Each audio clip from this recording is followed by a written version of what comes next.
लेकिन एक धारणा यह भी है कि जो नोएडा जाता है उसकी भी सरकार बनती है। मैं 2011 में अपनी साइकिल की यात्रा वहीं से शुरू की थी और सरकार बनाई थी। इस बार भी मैं नोएडा में इसीलिए जा रहा हूं कि आने वाले समय में सरकार बनानी है। 11 मैं पार्टी गए थे, दोनों पार्टी के संगठन के लोग हुए हैं और जरूरत पड़ने पर परिवार की दोनों संगठन के लोग मदद करेंगे।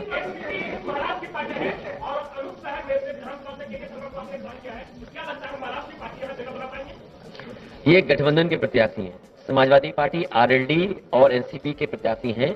जगह नहीं, जीत के जा रहे हैं।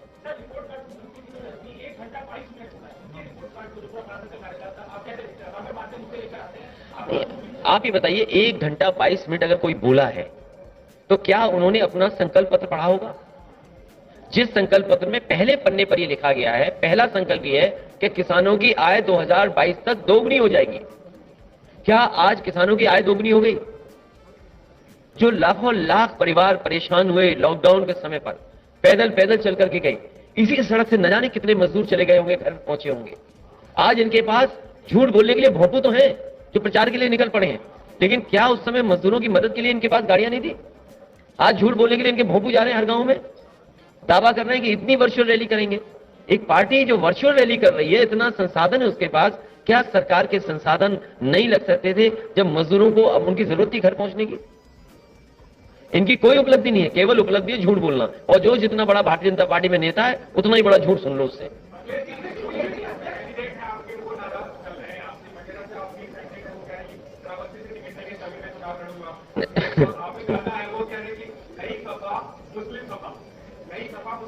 देखिए, ए के बारे में तो मैं कह सकता हूं, थोड़ा दूर भेज दिया उन्हें। वो चाहते हैं करीब में चुनाव लड़ लें, वो विचार करेगी पार्टी। टिकट तो नहीं काटी उनकी। आपकी पार्टी को योगी जी समाजवादी पार्टी कहती है और साथ ही कहती है अलीगढ़ में हम डिफेंस कॉरिडोर बना रहे हैं और वहां का जो कोपा बोला छूटेगा वो सीधा पाकिस्तान में बर्बादी करेगा और हिंदुस्तान को उसमें खुशहाली आएगी। तो कैसी खुशहाली आएगी? किसने कहा? किसने? योगी जी ने कहा था कि अरे तुम उनकी बात मान ली है कि तो बन गई? अरे भाई पत्रकार साथी, योगी जी की बात मानने लगोगे तो न जाने कहां चले जाओगे तुम। उन्होंने कहा तो बनेगी, बन गई क्या अलीगढ़ में? तो हमारे यहाँ कह रहे थे झांसी में मिसाइल बनेगी। झांसी वाले आज भी इंतजार कर रहे हैं कि मिसाइल कब बनेगी।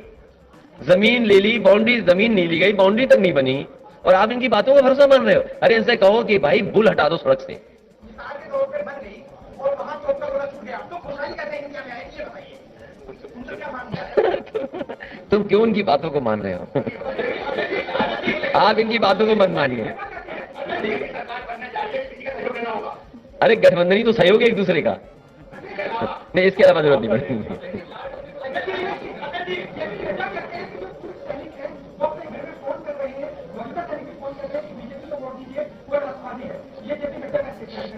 मैं भी अपने सभी सीनियर और जूनियर जो आपके माध्यम से, अगर ये बात है, ये जो सच बोल रहा है, अगर ये बात सच है तो भाई हम भी मिलिट्री स्कूल में पढ़े हैं, हमारे परिवार के लोग भी, यहाँ खड़े हुए लोग समाजवादियों के बहुत सारे परिवार के लोग भी फौज में होंगे।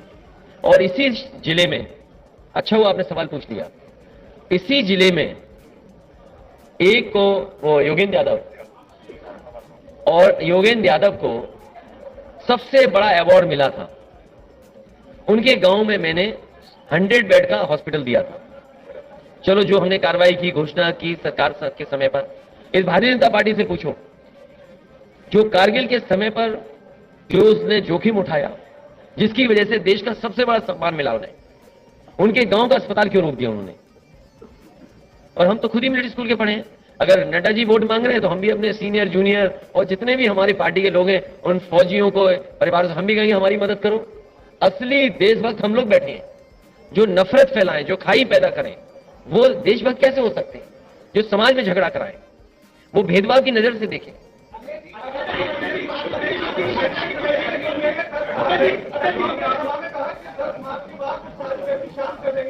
तो वो कोई कंप्रेसर है क्या? जैसे आप फ्रिज है घर में, कंप्रेसर खराब हो जाए तो गर्म हो जाएगा, कोई मतलब नहीं। तो क्या मुखंडी जी कंप्रेसर है?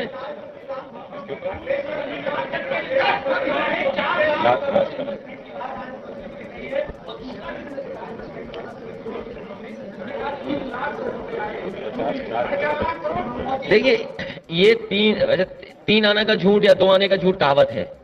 ये तो 3 लाख करोड़ का झूठ बोल दिया। उत्तर प्रदेश में जो एमओयू साइन हुए थे वो कहीं इन्वेस्टमेंट नहीं आया। अगर बुलंदशहर में कोई बड़ा कारखाना लगा हो तो बताओ, हमारे जहां से मैं आ रहा हूं कहीं कारखाना नहीं लगा। और कोई इन्वेस्टमेंट हुआ तो बताए ना सरकार, कहां इन्वेस्टमेंट हुआ? वन डिस्ट्रिक्ट वन प्रोडक्ट में कितना बजट आया होगा बुलंदशहर में? अगर हो सकता है खुर्जा के लिए कुछ पैसा आया हो, लेकिन सरकार बताएगी वन डिस्ट्रिक्ट वन प्रोडक्ट में कितना बजट दिया था आपने। एमएसएमई वाले रो रहे हैं, परेशान हो गए। कोविड के समय एमएसएमई बर्बाद हो गई इंडस्ट्री।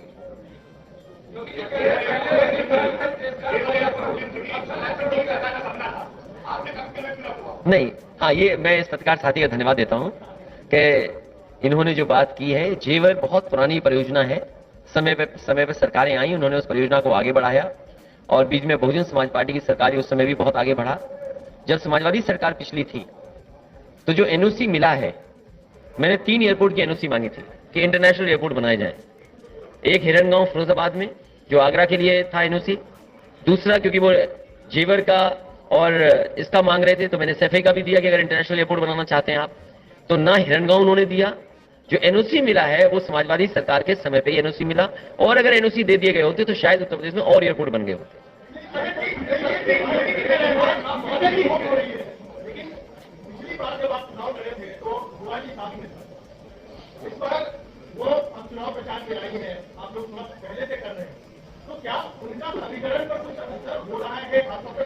मैंने तो कहा है कि समाजवादियों के साथ अम्बेडकरवादी भी साथ आए, क्योंकि संविधान बचाना है, लोकतंत्र बचाना है। अगर लोकतंत्र और संविधान नहीं बचेगा तो सोचो हमारे अधिकारों का क्या होगा। और ये एक बार अपील नहीं की, मुझे अच्छा हुआ कि आपने याद दिला दिया। मैं फिर अपील करता हूं कि हम सब लोग बहुरंगी लोग हैं, लाल रंग हमारे साथ, हरा रंग साथ, सफेद, नीला, तो हम चाहते हैं कि अम्बेडकरवादी भी साथ आए और इस लड़ाई को और मजबूत करें। आखिरी सवाल,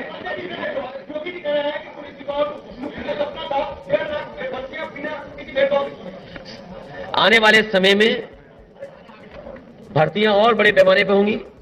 जो फौज की भर्ती थी, रुकी पड़ी है, बहुत वर्षों से नहीं हुई है, उसको भी आगे बढ़ाने का काम करेंगे। और जितने भी रिक्त पद हैं सरकार में, लगभग 11 लाख रिक्त पद हैं सरकारी, वो खाली हैं। वो आखिरकार सरकार ने क्यों नहीं भरे? तो कहीं ना कहीं जितने भी सरकारी रिक्त पद हैं उनको भरा जाएगा समाज।